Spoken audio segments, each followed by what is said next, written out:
Everyone talks about becoming your best self, but here's the secret no one really tells you. The path isn't glamorous. It's not this shiny, picture-perfect journey you see in motivational videos. It's messy, it's uncomfortable, and at times it's painfully lonely.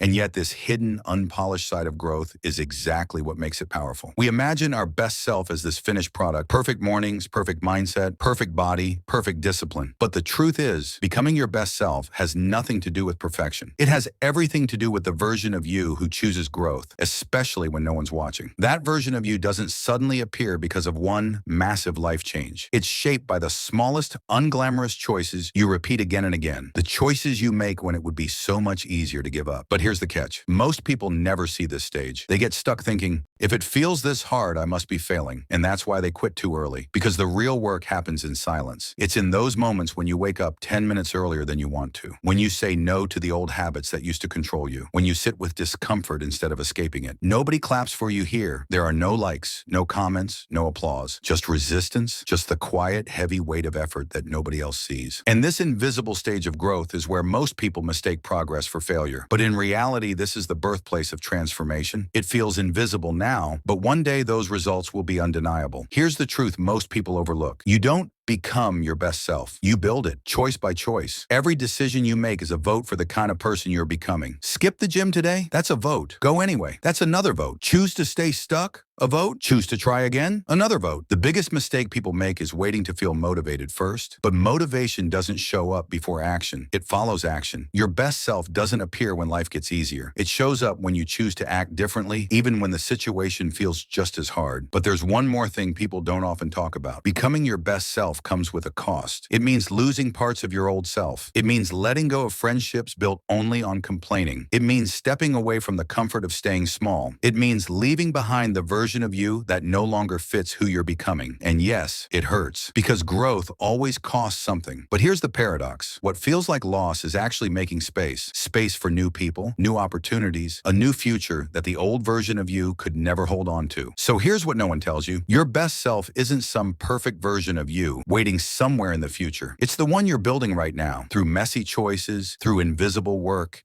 and through the courage it takes to outgrow who you used to be. Every single small decision you make is shaping the direction of your life, even if you can't see the results yet. So tonight, ask yourself this simple question. What's one small choice I can make today that my future self will thank me for? Because your best self isn't waiting to be found. It's being created, step by step, day by day, every time you choose growth over comfort. Now, how do you actually do this? How do you practically move closer to your best self every single day? The truth is, it doesn't require 100 changes at once. It begins with mastering small, consistent habits. For example, instead of trying to redesign your entire morning routine, start with one non-negotiable, like drinking a glass of water the moment you wake up, or writing down your top 3 priorities for the day. These little rituals compound, and before you know it, they shift your identity. Another trick is to engineer your environment for success. Willpower alone won't get you far, but your surroundings can push you forward or pull you backward. If you want to read more, keep a book on your desk instead of your phone. If you want to eat better, stock your fridge with real food and keep junk out of sight. When the environment supports your goals, your best self feels like the natural default instead of a constant uphill battle. And perhaps the most overlooked solution is self-reflection. Spend 5 minutes each night asking yourself, did my actions today move me closer to the person I want to become or further away? This small practice keeps you honest, helps you course correct, and reminds you that progress is about direction, not speed.